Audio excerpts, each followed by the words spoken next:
Assalamualaikum warahmatullahi wabarakatuh. Ya, kita sudah masuk sesi akhir ya. Kita sudah masuk bagian D. Merangkum dan menyajikan laporan hasil observasi. Nah, sebelum itu kita bisa merangkum atau menyajikan, kita harus tahu langkah-langkah menulis teks LHO ya. Kalian tentukan dulu topik yang akan ditulis apa ya. Misalnya ya kayak pantai tadi ya, tapi jangan pantai. Misalkan gajah. Setelah itu kalian menyusun kerangka laporan. Setelah kalian susun kerangka laporannya, menentukan informasi yang diperlukan. Informasi contohnya misalnya kalau gajah tadi, informasi yang diperlukan tentang gajah apa. Menata informasi, ditata ya, informasi dan hasil rangkuman menjadi teks LHO. Menata informasi sesuai struktur teks hasil observasi, disusun yang rapi. Jangan definisi umum di bagian akhir, simpulan bagian pertama, atau deskripsi bagian awal. Jangan ya, harus susun secara rapi. Definisi umumnya dulu, deskripsi bagiannya dulu, lalu simpulan ya. Baru kalian variasikan kalimat dan pengembangan paragraf pada teks laporan hasil observasi. Misalkan kalian masukkan istilah-istilah tadi ya, misalnya yang sasi-sasi tadi, masih ingat ya, misalnya spesialisasi gajah atau apa gitu ya. Kalian masukkan yang berimbuhan is tadi ya, istilah-istilah biologis. Juga gajah masuk istilah biologis apa namanya gajah apa, kalian bisa cari di buku rujuk-rujukan atau cari di internet. Oke, kita langsung masuk ke intinya. Menentukan topik yang akan ditulis ya, dia harus bersifat faktual dan ilmiah, berdasarkan fakta, berdasarkan ilmu pengetahuan. Kalian bisa ambil di sumber rujukannya, bisa di internet, bisa di buku pengetahuan. Nah, tumbuhan, hewan, fenomena alam sekitar, atau objek buatan manusia dan lain-lain. Jadi menentukan topik kita harus ilmiah dan faktual ya. Rujukannya juga kalian tuliskan. Misalkan cari di merdeka.com, kalian masukkan. Baru kalian tulis apa di merdeka.com tentang gajah contohnya ya, hewan ya. Nah, setelah itu kalian menyusun kerangka laporan, mempertimbangkan hal apa saja yang akan dilaporkan berkaitan dengan objek atau peristiwa tertentu. Yang ditulis dalam kerangka laporan yaitu pembukaan, jenis klasifikasi objek, deskripsi, diceritakan karakteristik objeknya, gajahnya diceritakan, tempat dan waktu asal usul gajah, habitat dan pertumbuhannya gajah dijelaskan ya. Terus bagian akhirnya kalian menuliskan manfaat adanya gajah di sekitar kita gimana, atau perilaku objeknya gimana. Terus kalian membuat simpulan komentar akhirnya. Setelah itu jangan lupa ya di screenshot. Jika tidak ada di buku silahkan di screenshot. Menyusun kerangka laporan. Nah, kerangka laporan misalnya contohnya kalian membuat cendrawasih. Cendrawasih itu penampilannya gimana, ciri-ciri fisiknya cendrawasih. Kalau gajah gimana ciri-ciri fisiknya. Cendrawasih dan gajah nih kerangka laporannya hampir sama ya, sama mungkin. Habitatnya di mana cendrawasih, perilaku cara bergeraknya cendrawasih gimana, makanan apa yang dimakan cendrawasih apa, gajah juga begitu. Beda dengan terumbu karang. Karena kalau cendrawasih kita sudah tahu fisiknya gimana, cendrawasih itu apa, burung ya. Tapi kalau terumbu karang kita jelaskan dulu definisinya terumbu karang itu apa. Terumbu karang adalah ini dan seterusnya ya. Habitat lingkungannya sama ya, lingkungan tempat hidup di mana terumbu karang hidup di laut. Perilaku cara bergerak terumbu karang itu gimana.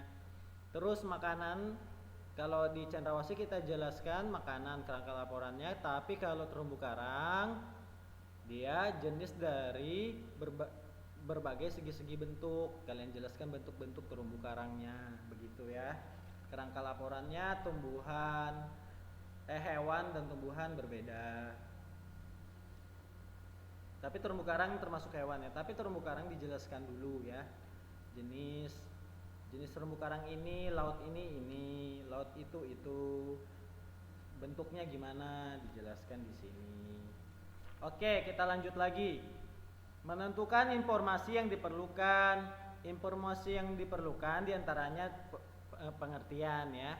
Definisi ini bagian awal ya. Cari sumber informasi, pengertiannya misalnya tadi terumbu karang, kita cari di buku, ensiklopedi, internet atau media lainnya. Terus kita deskripsikan habitat, perilaku, ini masuk deskripsi bagian ya. Deskripsi bagian ya. Di bagian deskripsi di awalnya kita sebutkan ciri fisiknya, klasifikasi atau jenisnya, manfaatnya, habitatnya, perilakunya. Setelah itu kita tuliskan bagian habitat dan perilakunya. Mengamati objek yang akan ditulis, baca sumber informasi yang relevan, buku-buku IPA maupun internet tentang contohnya kalau terumbu karang ya. Ini deskripsi bagian. Bagian awalnya definisi umum ya. Simpulannya nggak masuk kan, karena simpulan itu ibaratnya ya sunnah lah, tidak wajib ya. Boleh dilakukan, tidak boleh dilakukan. Tapi tidak dilakukan rugi ya. Selanjutnya, menata informasi dan hasil rangkuman menjadi teks laporan hasil observasi. Jadi setelah kalian dapat informasi, kalian rangkum, baru kalian buatlah jadi teks laporan hasil observasi. Nah, setelah kalian mengumpulkan informasi dari berbagai sumber, beberapa buku, beberapa media internet, baru kalian susun menata informasi tersebut. Ini contohnya musang, sumber 1, sumber 2, sumber 3, buku 1, buku 2, buku 3, atau internet 1, buku 2, atau gimana gitu ya. Sumbernya terserah. Penampilannya setiap buku atau sumber itu berbeda-beda. Habitat, makanan, musuh, daftar istilah beda-beda. Contohnya aja kalau masalah agama misalnya larangan isbal, mazhab Syafi'i, mazhab Maliki, mazhab Hambali. Nah, dijelaskan pendapat-pendapat mereka dari kitab apa, dijelaskan rinci-rincinya. Baru kalian rangkum dari pendapat-pendapat itu. Gitu ya. Ingat, tapi harus sesuai ya. Tidak boleh tidak sesuai. Jelaskan juga secara rinci. Nah, bagian terakhir setelah menata informasi sesuai struktur teks hasil observasi, bagian awal tadi definisi umum atau gambaran umumnya setelah kalian buat, ada pengertiannya di situ, deskripsi bagian kalian jelaskan, bagian-bagiannya, bagian misalnya musang tadi, musang tinggal di mana, bentuk badannya seperti apa, jenis-jenis musang, dan simpulan. Setelah itu informasi harus ditata sesuai struktur teks laporan hasil observasi ya, deskripsi umum, definisi umum, deskripsi bagian, dan simpulan, sehingga menjadi sebuah teks LHO yang utuh dan benar.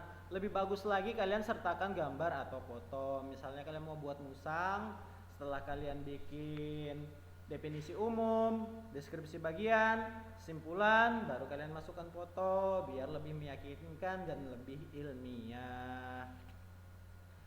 Nah, setelah itu kalian variasikan kalimat dan pengembangan paragraf pada teks LHO. Mengumpulkan informasi, setelah itu kalian tata informasinya, kalian rangkum.